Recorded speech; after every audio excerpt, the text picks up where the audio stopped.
Mateus capítulo 3, a partir do verso 1, por favor.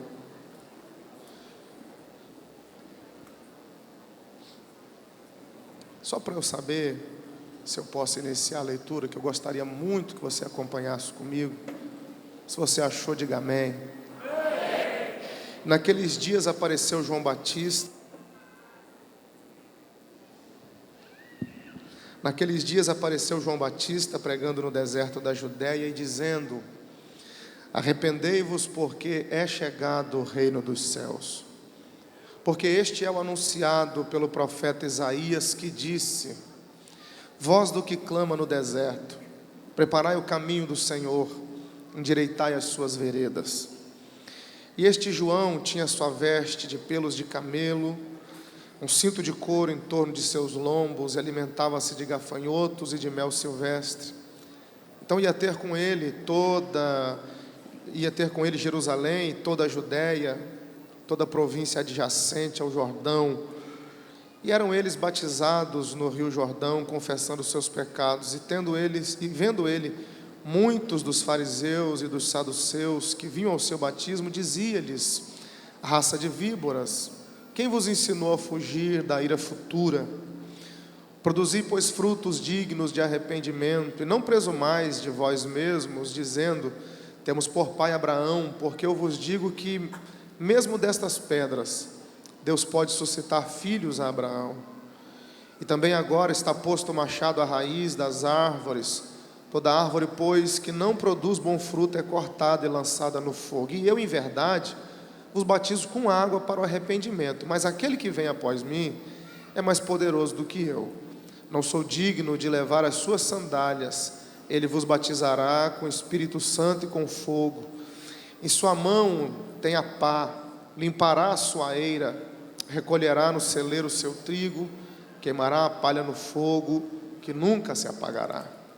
Mateus 11 agora, por favor.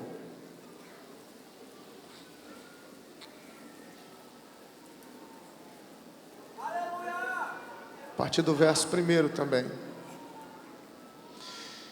E aconteceu que, acabando Jesus de dar instruções aos seus 12 discípulos, partiu dali a ensinar e a pregar nas cidades deles. E João, ouvindo no cárcere falar dos feitos de Cristo, enviou 2 dos seus discípulos a dizer-lhe: és tu aquele que havia de vir, ou esperamos outro? E Jesus, respondendo, disse-lhe: ide e anunciai a João as coisas que ouvis e vedes. Os cegos veem, os coxos andam, os leprosos são limpos, os surdos ouvem, os mortos são ressuscitados, e aos pobres é anunciado o Evangelho. E bem-aventurado é aquele que se não escandalizar em mim.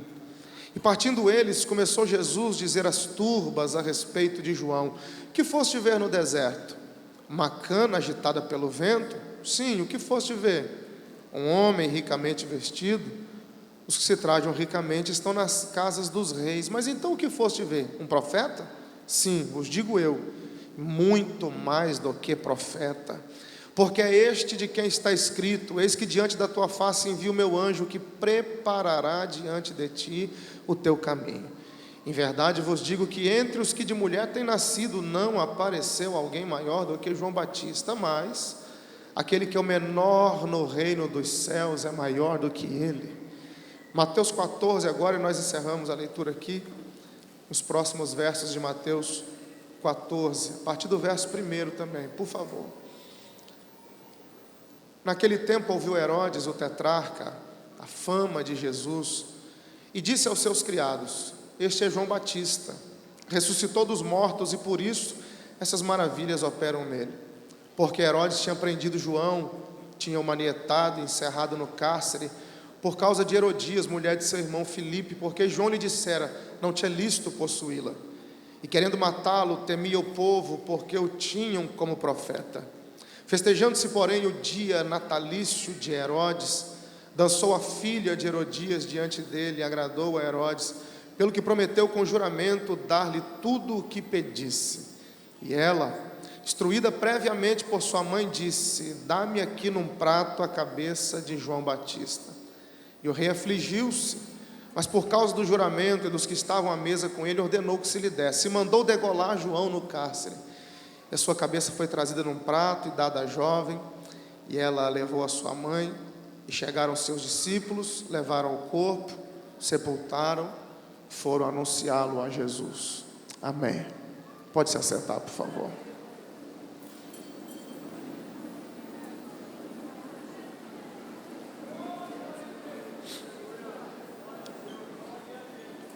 Fica aqui a minha gratidão a Deus por poder vir cultuar a Deus com vocês aqui essa tarde. E eu gostaria também de agradecer ao pastor presidente, pastor Elias Cardoso. Fica aqui a minha gratidão a ele, a missionária Lígia, que está aqui presente, ao pastor Flávio Pena, que tão bondosamente me fez o convite para eu estar aqui com vocês. Já foi apresentada minha esposa, a irmã Viviane. Somos casados há 15 anos. Casei cedo. Com 20 anos eu me casei. Temos 15 anos de casado, 19 para 20 anos eu me casei. Sou pai de 3 filhos já com a irmã Viviane. Tenho o Renan Júnior, a Vitória e a Rebeca. Então para nós é um prazer poder vir cultuar a Deus com vocês. Amém? Quantos acompanharam a leitura comigo atenciosamente? Diga amém. Como eu disse, o fato de nós lermos 3 capítulos adianta bastante o tempo. Por quê? Porque você já fica sabendo do assunto proposto. Eu quero falar um pouco com vocês aqui essa tarde sobre o profeta João o Batista. E por que eu fiz questão de ler com vocês 3 capítulos no Evangelho de Mateus? Porque esses 3 capítulos, eles nos mostram 3 fases na vida e no ministério de João Batista.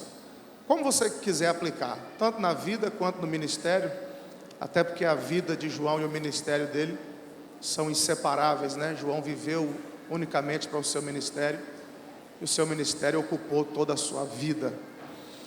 Então, os 3 capítulos mostram 3 fases. A primeira fase, Mateus capítulo 3, o ministério de João está em evidência. O ministério de João está em plena ascensão. Em Mateus capítulo 3, se você olhar os textos paralelos, por exemplo, João capítulo 1, é um texto paralelo a Mateus 3. Você vai descobrir que multidões saíam da cidade, saíam de suas casas e iam para o deserto, para o sol escaldante do deserto, ouvir João Batista pregar. Os religiosos da época, a classe religiosa, também ia ao deserto ouvir João pregar. Então o capítulo 3 de Mateus mostra o ministério de João em total evidência. Se eu pudesse contextualizar aqui, usando um português bem corriqueiro, bem comum, os holofotes, as luzes daquele tempo da nação, as luzes do sistema religioso, estavam todas apontadas para João. João estava em total evidência no capítulo 3.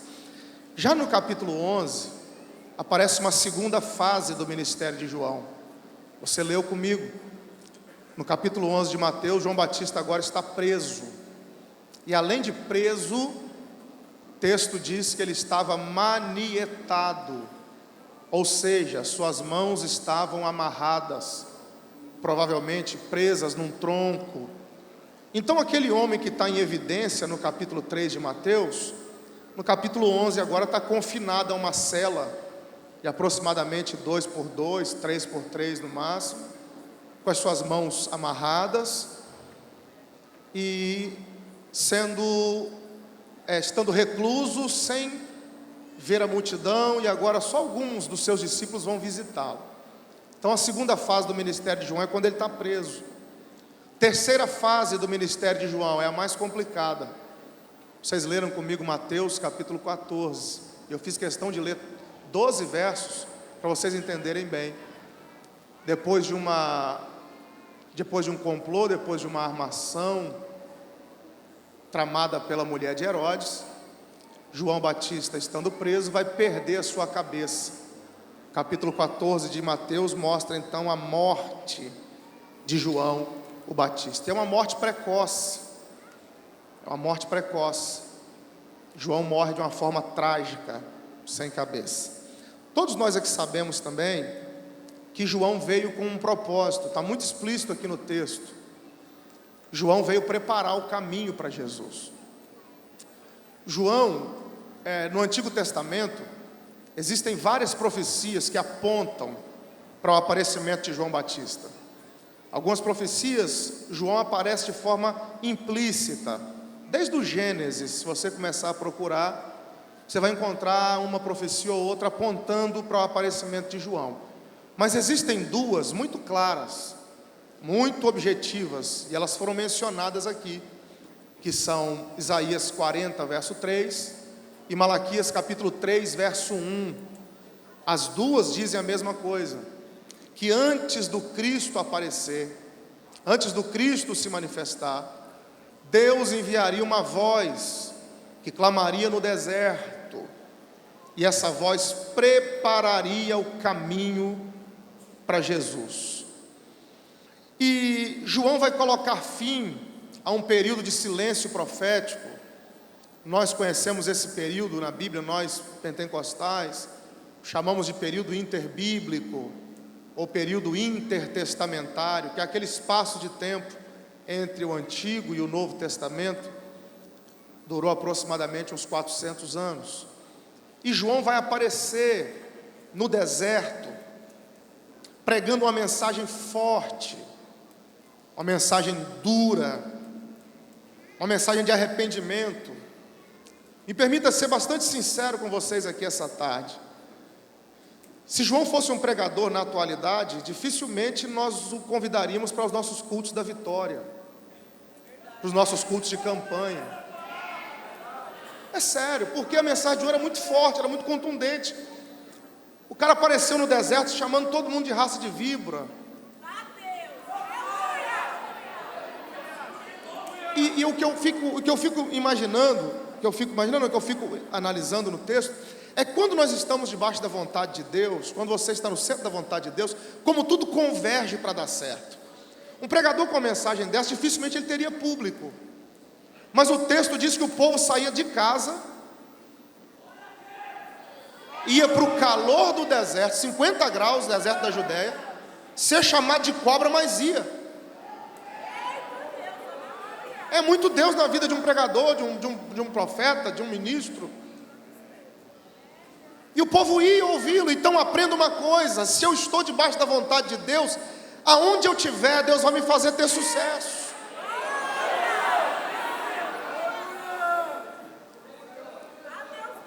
E João estava lá, e a mensagem de João é muito dura, irmãos. Vocês sabem, eu estou pregando aqui para um público seleto, para um altar muito seleto. A mensagem de João é muito forte, é muito contundente. E por que João vem com a mensagem tão forte? Por exemplo, olha, o machado está na raiz.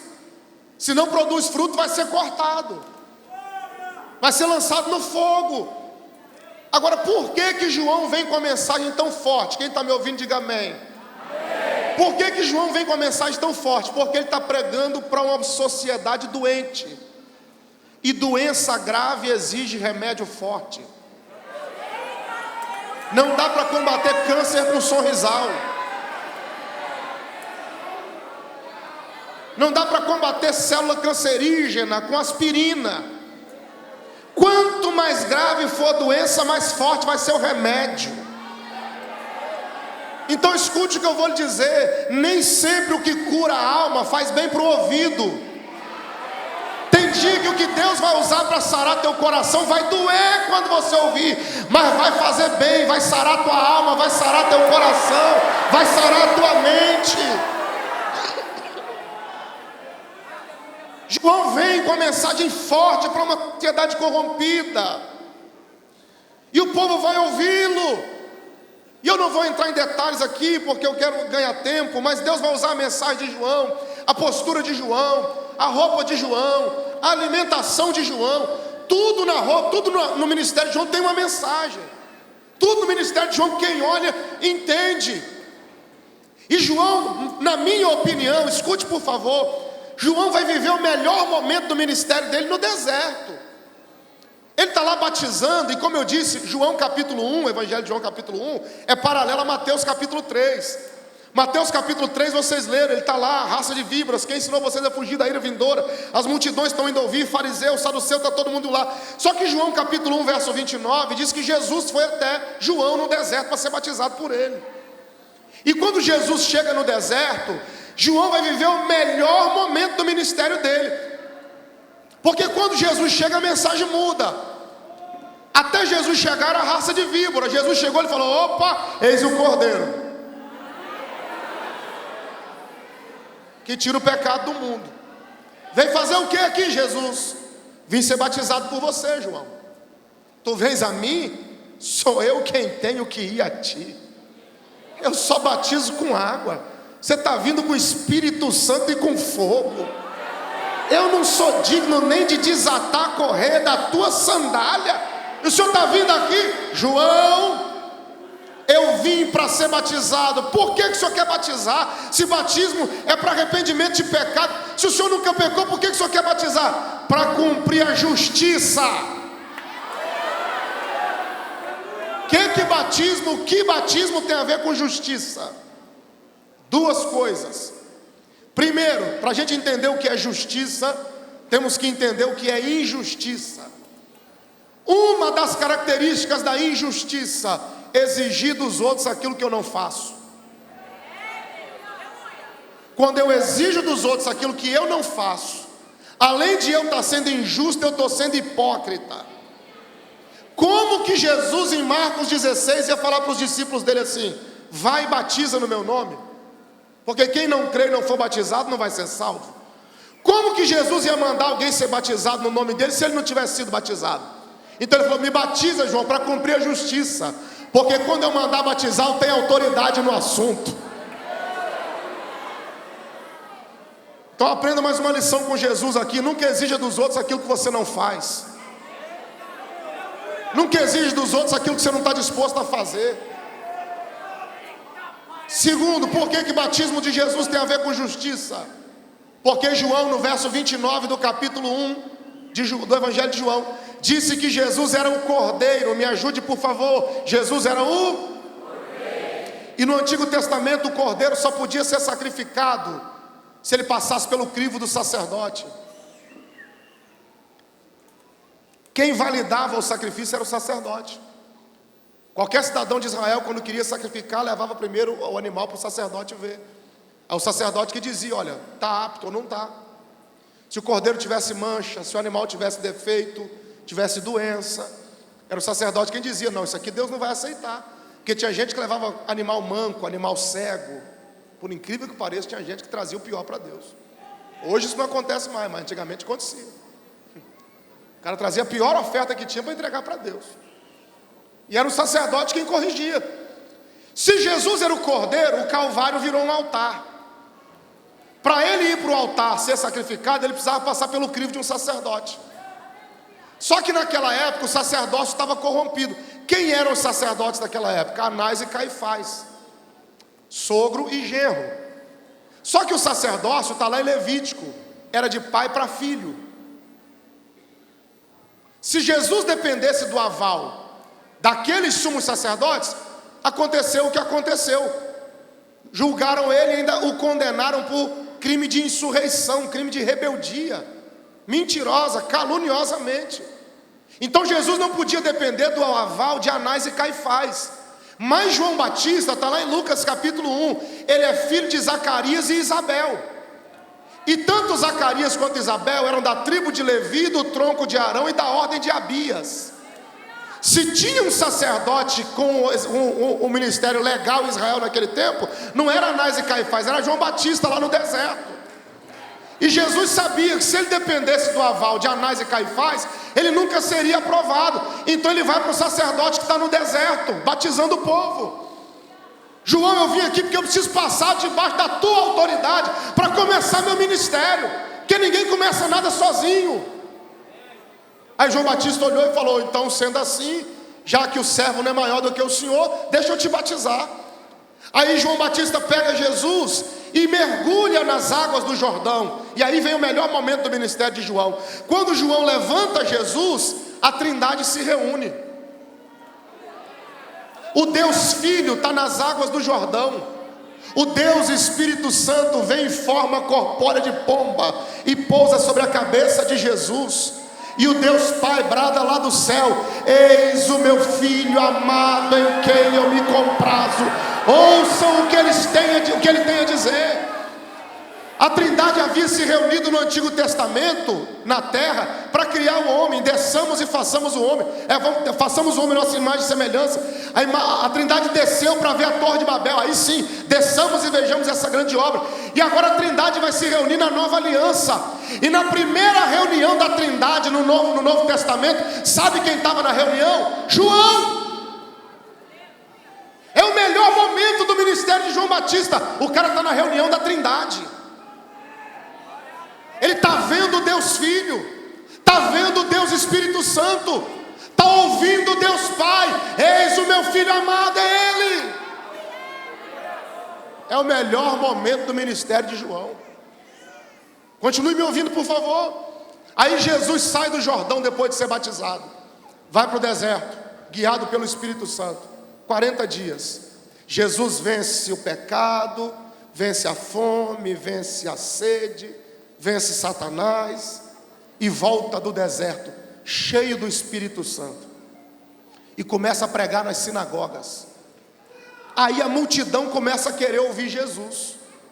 Os religiosos começam a perseguir, mas a multidão quer ouvi-lo. Aí lá em João, no capítulo 3, a partir do verso 22, alguém vai levar essa notícia para João Batista. Escute. Alguém chega para João Batista e diz assim: João, lembra aquele cara que você batizou aqui no Jordão alguns dias atrás? Claro que lembro, Jesus. Eu vim preparar o caminho para ele. Alguém diz assim: João, acho que você deu um tiro no pé. Por quê? Porque o ministério dele está crescendo mais que o seu.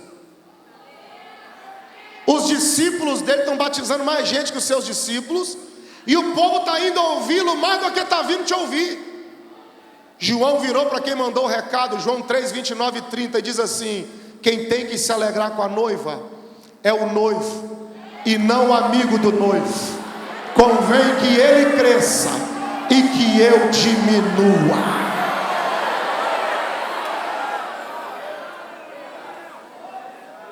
Me permita abrir um parênteses aqui para te explicar o que João falou. Vou precisar da sua ajuda. João falou que quem tem que alegrar com a noiva, quem tem que se alegrar com a noiva é o noivo. Me ajude aí. Quem tem que se alegrar com a noiva é quem? E não o amigo do noivo. Que negócio é esse de amigo do noivo, o noivo se alegrar com a noiva? O casamento judaico, vocês sabem muito bem, está muito bem representado em Mateus 25, na parábola das 10 virgens. O noivo nunca dizia que horas ele ia buscar a noiva. Só que para ele manter a chama do relacionamento aceso, ele tinha seus amigos e a noiva tinha suas amigas, as 10 virgens no caso, são as amigas da noiva. E o noivo também tinha seus amigos. Só que o noivo tinha o seu melhor amigo. E para ele manter a chama do relacionamento acesa antes do casamento, durante aquela semana que ele não dizia a hora que ele ia, ele mandava o amigo dele levar recado para ela. Só que o amigo do noivo tinha que levar o recado do mesmo jeito que o noivo falava. Por exemplo, o noivo virava para o amigo dele e dizia assim: ó, fala para minha noiva que os olhos dela brilham como as estrelas, que os lábios dela parecem favos de mel. Aí o amigo do noivo, como era amigo fiel, chegava lá e dizia para a noiva: olha, seus olhos brilham como as estrelas, seus lábios são como favos de mel. Então corria o risco da noiva se apaixonar pelo amigo do noivo.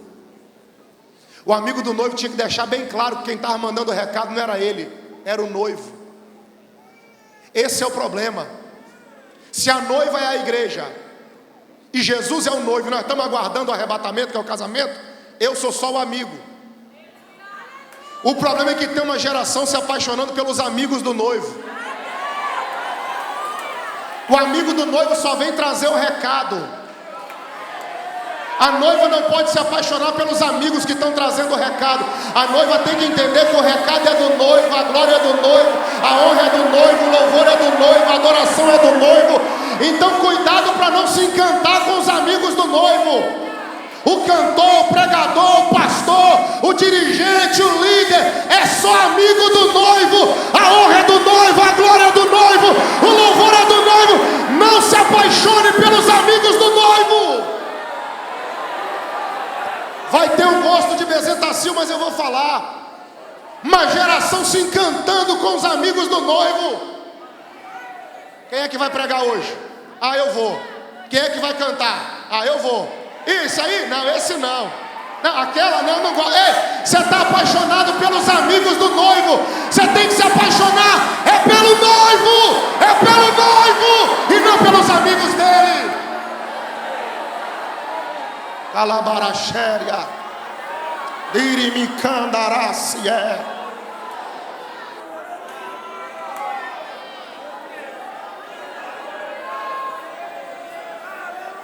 Convém que ele cresça e que eu diminua. João Batista. Então, Mateus capítulo 3, o ministério de João está em total evidência, está em ascensão, está tudo somando, tudo corroborando que está certo. Só que quem dera, irmãos, quem dera, que vida cristã, que vida ministerial fosse feita só nesses momentos bons. Eu aprendi uma coisa, eu fui moço do profeta. Eu tive um grande pastor, pastor Adilson Faria Soares, me pastoreou na minha adolescência. Eu tive o prazer de carregar a mala dele, literalmente. Ele ia viajar, eu vendia as apostilas dele na porta da igreja.